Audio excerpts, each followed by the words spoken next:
आप सभी को मेरा नमस्कार। आज की कहानी है मुंशी प्रेमचंद जी के द्वारा लिखी हुई कहानी कफन। आपको अगर ये कहानी पसंद आए तो प्लीज़ वीडियो को लाइक कर दीजिएगा और कमेंट करना ना भूलें और चैनल को सब्सक्राइब कर लीजिएगा। चलिए सुनते हैं कहानी कफन। झोपड़ी के द्वार पर बाप और बेटा दोनों एक बुझे हुए अलाव के सामने चुपचाप बैठे हुए और अंदर बेटे की जवान बीवी बुधिया प्रसव वेदना में पछाड़ खा रही थी। रह रह कर उसके मुंह से ऐसी दिल हिला देने वाली आवाज़ निकलती थी कि दोनों कलेजा थाम लेते थे। जाड़ों की रात थी। प्रकृति सन्नाटे में डूबी हुई, सारा गांव अंधकार में लय हो रहा था। गीसू ने कहा, मालूम होता है बेचारी बचेगी नहीं। सारा दिन दौड़ते हो गया, जा देख तो आ। माधव चिढ़कर बोला, मरना ही तो है, जल्दी क्यों नहीं मर जाती, देखकर क्या करूं। तू बड़ा बेदर्द है बे, साल भर जिसके साथ सुख चैन से रहा उसी के साथ इतनी बेवफाई।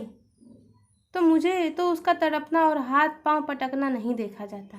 चमारों का कुनबा था और सारे गांव में बदनाम। घीसू एक दिन काम करता तो 3 दिन आराम करता। माधव इतना कामचोर था कि आधे घंटे काम करता तो घंटे भर चिलम पीता। इसलिए उन्हें कहीं मजदूरी नहीं मिलती थी। घर में मुट्ठी भर भी अनाज मौजूद हो तो उसके लिए काम करने की कसम लेती। जब 2-4 फाके हो जाते तो घीसू पेड़ पर चढ़कर लकड़ियां तोड़ लाता और माधव बाजार में बेच लाता, और जब तक वह पैसे रहते दोनों इधर उधर मारे मारे फिरते। गांव में काम की कमी न थी। किसानों का गांव था, मेहनती आदमी के लिए 50 काम थे, मगर इन दोनों को उसी वक्त बुलाते जब 2 आदमियों में से एक का काम पाकर संतोष कर लेने के सिवा कोई चारा न होता। अगर दोनों साधु तो होते तो उन्हें संतोष और धैर्य के लिए संयम और नियम की बिल्कुल जरूरत न होती। यह तो इनकी प्रकृति थी। विचित्र जीवन था इनका। घर में मिट्टी के 2-4 बर्तन की सिवा कोई संपत्ति न थी। फते चिथड़ों में से अपनी नग्नता को ढके हुए जिए जाते थे। संसार की चिंताओं से मुक्त, कर्ज से लदे हुए, गालियां भी खाते, मार भी खाते, मगर कोई गम नहीं। दिन इतने की वसूली की बिल्कुल आशा न रहने पर भी लोग इन्हें कुछ न कुछ कर्ज दे देते थे। मटर आलू की फसल में दूसरों के खेतों से मटर या आलू खा लाते और भून भान कर खा लेते, या 10-5 ऊख उखाड़ लाते और रात को चूसते। घीसू ने इसी आकाश वृत्ति से 60 साल की उम्र काट दी और माधव भी सपूत बेटे की तरह बाप के ही पद चिन्हों पर चल रहा था, बल्कि उसका नाम और भी उजागर कर रहा था। इस वक्त भी दोनों अलाव के सामने बैठकर आलू भून रहे थे, जो कि किसी खेत से खोद लाए थे। घीसू की स्त्री का तो बहुत दिन हुए देहांत हो गया था। माधव का ब्याह पिछले साल हुआ था। जब से यह औरत आई थी इसने इस खानदान की व्यवस्था में नींव डाली थी और इन दोनों बेगैरतों को दोखज भरती रहती थी। जब से वह आई यह दोनों भी और भी आराम मतलब हो गए थे, बल्कि कुछ अकड़ने भी लगे थे। कोई कार्य करने को बुलाता तो निर्व्याज भाव से दुगनी मजदूरी मांगते। वही औरत आज प्रसव वेदना से मर रही थी और यह दोनों इसी इंतजार में थे कि वह मर जाए तो आराम से सोएं। घीसू ने आलू निकालकर छीलते हुए कहा, जाकर देख तो क्या दशा है उसकी। चुड़ैल का फिसाद होगा और क्या, यहाँ तो ओझा भी 1 रुपये मांगता है। माधव को भय था कि वह कोठरी में गया तो घीसू आलूओं का बड़ा साफ कर देगा। बोला, मुझे वहाँ जाते डर लगता है। डर किस बात का है, मैं तो यहाँ हूँ ही, तुम ही जाकर देखो ना। मेरी औरत जब मरी तो मैं 3 दिन तक उसके पास से हिला तक नहीं, और फिर मुझसे लज जाएगी कि नहीं। जिसका कभी मुंह नहीं देखा आज उसका उघड़ा हुआ बदन देखूं, उसे तन की सुध भी न होगी। तुझे देख लेगी तो खुले हाथ पाँव भी न पटक सकेगी। मैं सोचता हूँ कोई बाल बच्चा हुआ तो क्या होगा। सूंठ गुड़ तेल कुछ भी तो नहीं है घर में, सब कुछ आ जाएगा भगवान दे तो। जो लोग ये भी 1 पैसा नहीं दे रहे वही कल बुलाकर रुपए देंगे। मेरे 9 लड़के हुए घर में कभी कुछ न था, मगर भगवान ने किसी न किसी तरह बेड़ा पार ही लगाया। जिस समाज में रात दिन मेहनत करने वालों की हालत उनकी हालत से कुछ बहुत अच्छी न थी, और किसानों के मुकाबले वे लोग जो किसानों की दुर्बलताओं से लाभ उठाना जानते थे कहीं ज़्यादा संपन्न थे, वहाँ इस तरह की मनोवृत्ति का पैदा हो जाना कोई अचरज की बात न थी। हम तो कहेंगे घीसू किसानों से कहीं ज़्यादा विचारवान था, और किसानों के विचार शून्य समूह में शामिल होने के बदले बैठकबाजों में कुछ संगति मंडली में जा मिला था। हाँ, उसमें यह शक्ति न था कि बैठकबाजों के नियम और नीति का पालन करता, इसलिए जहाँ उसकी मंडली के लोग और गाँव के सरगना और मुखिया बने हुए थे उस पर सारा गाँव उंगली उठाता था। फिर भी उसे यह तकसीन तो था ही कि अगर वह फटेहाल है तो कम से कम उसे किसानों की जैसी तो मेहनत तो नहीं करनी पड़ती, और उसकी सरलता और निरीहता से दूसरे लोग बेजा फायदा तो नहीं उठाते। दोनों आलू निकाल निकाल कर जलते जलते खाने लगे। कल से कुछ खाया नहीं था। इतना सब्र न था कि ठंडा हो जाने दें।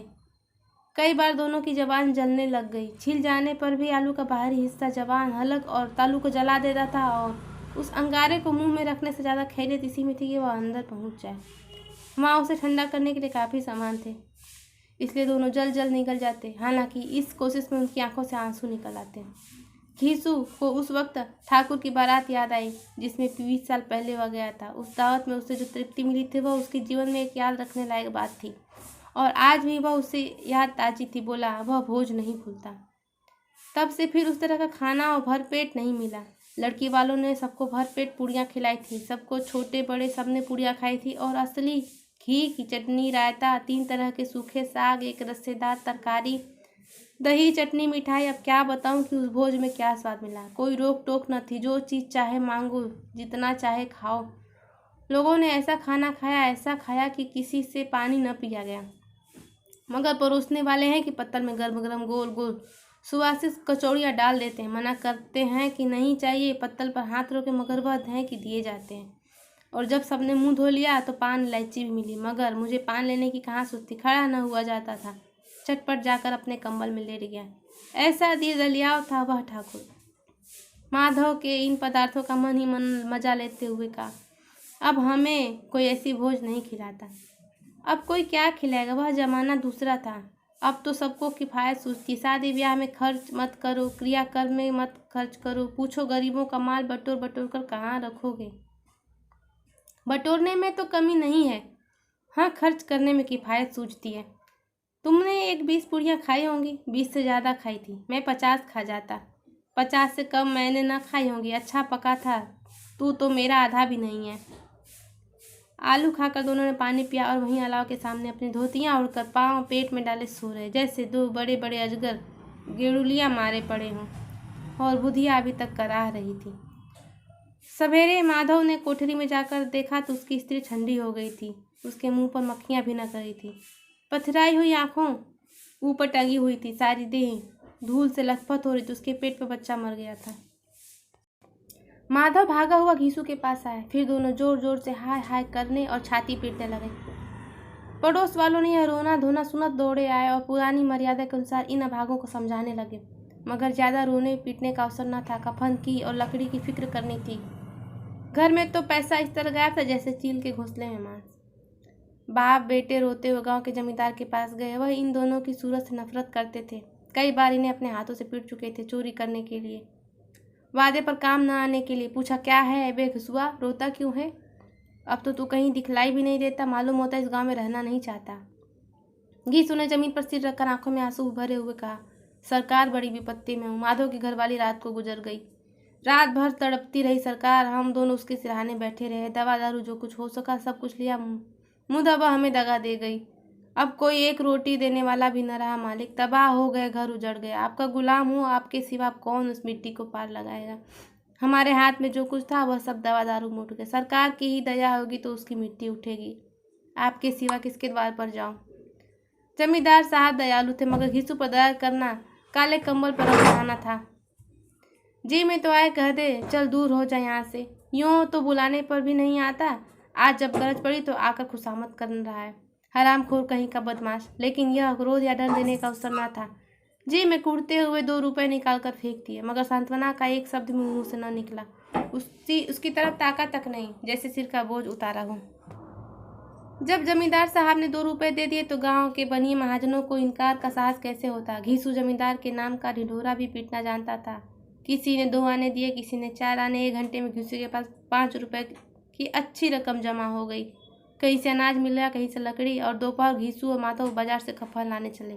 इधर लोग बांस काटने लगे। गांव की नर्मदिल स्त्रियाँ आकर लाश देखती थी और उसकी बेकसी पर 2 बूंद आंसू गिराकर चली जाती थी। बाजार में पहुंचकर घीसू बोला, लकड़ी तो उसे जलाने भर को मिल गई है, क्यों माधव? माधव बोला, हाँ लकड़ी तो बहुत है, अब कफन चाहिए। तो चलो कोई हल्का सा कफन ले लें। हाँ और क्या, लाश उठते उठते रात हो जाएगी। रात को कफन कौन देखता है। कैसा बुरा रिवाज है।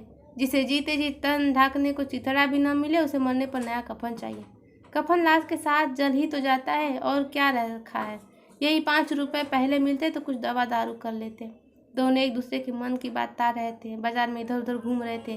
कभी बजाज की दुकान पर गए, कभी उस पर किसकी दुकान पर। इस तरह के कपड़े रेशमी और सूती देखे मगर कुछ जचा नहीं। यहाँ तक कि शाम हो गई जब दोनों ने न जाने कैसी देवी प्रिंसेस एक मधुशाला के सामने जा पहुँचे और दोनों जैसे किसी पूर्व निश्चित व्यवस्था से अंदर चले गए। वहाँ जरा देर तक दोनों असमंजस में खड़े रहे। फिर घीसू ने गद्दी के सामने जाकर कहा, साहू जी एक बोतल हमें भी देना।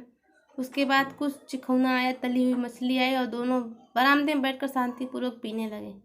कई कुज्जियाँ ताबड़तोड़ पीने के बाद दोनों सरूर में आ गए। घीसू बोला, कफन लाने से क्या मिलता है, आखिर जल ही तो जाता, कुछ बहू के साथ तो न जाता। माधव आसमान की तरफ देखकर बोला, मानो देवताओं को अपनी निष्पापता का साक्षी बना रहा हो। दुनिया का दस्तूर है, नहीं लोग ब्राह्मणों को हजारों रुपए क्यों दे देते हैं। कौन देखता है परलोक में मिलता है या नहीं। बड़े आदमियों के पास धन है, फूके, हमारे पास फूकने को क्या है। लेकिन लोगों को क्या जवाब दोगे, लोग पूछेंगे नहीं कफन कहाँ है। घीसू हंसा, अबे कह देंगे कि रुपए कमर से खिसक गए, बहू ढूंढा मिले नहीं, लोगों को विश्वास न आएगा लेकिन फिर वही रुपए दे देंगे। माधव भी हंसा इस अनपेक्षित सौभाग्य पर, बोला, बड़ी अच्छी थी बेचारी, मरी तो खूब खिला पिलाकर। आधी बोतल से ज़्यादा उड़ गई। घीसू ने 2 सेर पूड़ियाँ मंगाई, चटनी, अचार, कलेजियाँ। शराब खाने के सामने ही दुकान थी। माधव लपक कर 2 पत्तलों में सारे सामान ले आया। पूरा 1.5 रुपया खर्च हो गया, सिर्फ थोड़े से पैसे बच रहे। दोनों इस वक्त शान से बैठे पूड़ियाँ खा रहे थे जैसे जंगल में कोई शेर अपना शिकार उड़ा रहा हो। न जवाबदेही का खौफ था, न बदनामी की फिक्र। इन सब भावनाओं को उन्होंने बहुत पहले ही जीत लिया था। घीसू दार्शनिक भाव से बोला, हमारी आत्मा प्रसन्न हो रही है तो क्या उसे पुण्य न होगा। माधव ने श्रद्धा से सिर झुकाकर तस्दीक की, जरूर से जरूर होगा। भगवान तुम अंतर्यामी हो, उसे बैकुंठ ले जाना। हम दोनों हृदय से आशीर्वाद दे रहे हैं। आज जो भोजन मिला वह कभी उम्र भर न मिला था। एक क्षण के बाद माधव के मन में एक शंका जागी। बोला, क्यों दादा, हम लोग भी एक न एक दिन वहाँ जाएंगे ही। घीसू ने इस भोले भाले सवाल का उत्तर न दिया। वह परलोक की बातें सोचकर इस आनंद में बाधा न डालना चाहता था। जो वहाँ हम लोगों से पूछे कि तुमने हमें कफन क्यों नहीं दिया तो क्या कहोगे। कहेंगे तुम्हारा सिर। पूछेगी तो जरूर, तू कैसे जानता है कि उसे कफन न मिलेगा। तू मुझे ऐसा गधा समझता है। 60 साल क्या दुनिया में घास खोदता रहा हूँ, उसको कफन मिलेगा और बहुत अच्छा मिलेगा। माधव को विश्वास न आएगा। बोला, कौन देगा। रुपए तो तुमने चट कर दिए। वह तो मुझसे पूछेगी, उसकी मांग में सिंदूर तो मैंने डाला था। कौन देगा, बताते क्यों नहीं। वही लोग देंगे जिन्होंने अब की दिया। हाँ, अब की रुपए हमारे हाथ न आएंगे। ज्यों ज्यों अंधेरा बढ़ता था और सितारों की चमक तेज होती थी, मधुशाला की रौनक भी बढ़ती जाती थी। कोई गाता था, कोई डींग मारता था, कोई अपने संगी के गले लिपटा जाता था, कोई अपने दोस्त के मुंह में कुल्हड़ लगाए देता था। वहाँ के वातावरण में सरूर था, हवा में नशा। कितने तो यहाँ आकर एक चुल्लू में मस्त हो जाते थे। शराब से ज़्यादा यहाँ की हवा उन पर नशा करती थी। जीवन की बाधाएं यहाँ खींच लाती थी और कुछ देर के लिए भूल जाते थे कि वे जीते हैं या मरते हैं, या न जीते हैं या न मरते हैं। और यह दोनों बाप बेटे अब भी मज़े ले लेकर चुस्कियाँ ले रहे थे। सबकी निगाहें इनकी ओर जमी हुई थी। दोनों कितने भाग्य की बलि हैं। पूरी बोतल बीच में है। भर पेट खाकर माधव ने बची हुई पूड़ियों का पत्तल उठाकर एक भिखारी को दे दिया, जो खड़ा इनकी ओर भूखी आंखों से देख रहा था और देने के गौरव, आनंद और उल्लास का अपने जीवन में पहली बार अनुभव किया। घीसू ने कहा, ले जा, खूब खा और आशीर्वाद दे। जिसकी कमाई है वह तो मर गई, मगर तेरा आशीर्वाद उसे जरूर पहुँचेगा। रोए रोए से आशीर्वाद दो, बड़ी गाढ़ी कमाई के पैसे हैं। माधव ने फिर आसमान की तरफ देखकर कहा, वह बैकुंठ में जाएगी दादा, बैकुंठ की रानी बनेगी। घीसू खड़ा हो गया और जैसे उल्लास की लहरों में तैरता हुआ बोला, हाँ बेटा, बैकुंठ में जाएगी। किसी को सताया नहीं, किसी को दबाया नहीं, मरते मरते हमारी ज़िंदगी की सबसे बड़ी लालसा पूरी कर गई। वह बैकुंठ न जाएगी तो क्या ये मोटे मोटे लोग जाएंगे, जो गरीबों को दोनों हाथ से लूटते हैं और अपने पाप को धोने के लिए गंगा में नहाते हैं और मंदिरों में जल चढ़ाते हैं। श्रद्धालुता का यह रंग तुरंत ही बदल गया। अस्थिरता नशे की खासियत है। दुख और निराशा का दौरा हुआ। माधव बोला, मगर दादा, बेचारी जिंदगी में बड़ा दुख भोगा, कितना दुख झेल कर मरी। वह आंखों पर हाथ रखकर रोने लगा, चीखे मार मार कर। गीसू ने समझाया, क्यों रोता है बेटा? खुश हो कि वह माया जाल से मुक्त हो गई, जंजाल से छूट गई। बड़ी भाग्यवान थी जो इतनी जल्द माया मोह के बंधन तोड़ दिए। और दोनों खड़े होकर गाने लगे, ठगनी क्यों नैना झमकावे ठगनी। पियक्कड़ों की आंखें इनकी ओर लगी हुई थी। यह दोनों अपने दिल में मस्त गाए जा रहते थे। दोनों नाचने लगे, उछले भी, कूदे भी, गिरे भी, मटके भी, भाव भी बताए, अभिनय भी किए और आखिर नशे में मदमस्त होकर वहीं गिर पड़े। कहानी कफन यहीं पर समाप्त होती है। आपको ये कहानी कैसी लगी कमेंट करके ज़रूर बताइएगा और प्लीज़ चैनल को सब्सक्राइब कर लीजिएगा, वीडियो को लाइक कर लीजिएगा। मिलते हैं अगली कहानी के साथ, तब तक के लिए नमस्कार।